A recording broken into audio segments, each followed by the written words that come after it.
വനനിയമ ഭേദഗതി ബിൽ പാസാക്കിയത് മന്ത്രിസഭയുടെ സുപ്രധാന തീരുമാനമെന്ന് വനം വകുപ്പ് മന്ത്രി കെ ശശീന്ദ്രൻ കോഴിക്കോട് പറഞ്ഞു. ജനവാസ മേഖലകളിൽ ഇറങ്ങുന്ന അക്രമകാരികളായ വന്യമൃഗങ്ങളെ കൊല്ലാൻ അനുമതി നൽകുന്ന നിയമ ഭേദഗതി തെരഞ്ഞെടുപ്പ് മുന്നിൽ കണ്ടല്ലെന്നാണ് വനമന്ത്രി കെ ശശീന്ദ്രന്റെ വാദം. ഈ പശ്ചാത്തലത്തിലാണ് കേന്ദ്ര വന്യജീവി സംരക്ഷണ നിയമത്തിൽ ആവശ്യമായ കാലോചിതമായ പരിഷ്കാരങ്ങൾ വരുത്തണമെന്നും അതിനാവശ്യമായ നടപടികൾ സ്വീകരിക്കണമെന്നും കേരള നിയമസഭ ഒരു പ്രമേയത്തിലൂടെ ഐക്യകണ്ഠേന കേന്ദ്ര സർക്കാരിനോട് അഭ്യർത്ഥിച്ചത്.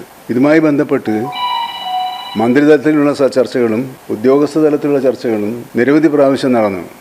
വന്യജീവി അക്രമത്തെ ഒരു സവിശേഷ ദുരന്തമായി പ്രഖ്യാപിച്ച സാഹചര്യത്തിൽ സ്വാഭാവികമായ ഒരു പ്രകൃതി ദുരന്തമായി ഇത്തരം പ്രശ്നങ്ങളെ കാണുകയും അങ്ങനെ ഉണ്ടാകുമ്പോൾ മാത്രം നമുക്ക് പ്രകൃതി ദുരന്തം ഉണ്ടെന്ന് വെച്ചാൽ 365 ദിവസം നിരോധനമില്ലല്ലോ. അത്തരം ഘട്ടങ്ങളിൽ ഇത് ക്ഷുദ്രജീവിയായി പ്രഖ്യാപിക്കാനുള്ള അനുവാദമാണ് ഈ ബില്ലിൻ്റെ ഒരു പ്രധാനപ്പെട്ട പ്രശ്നം.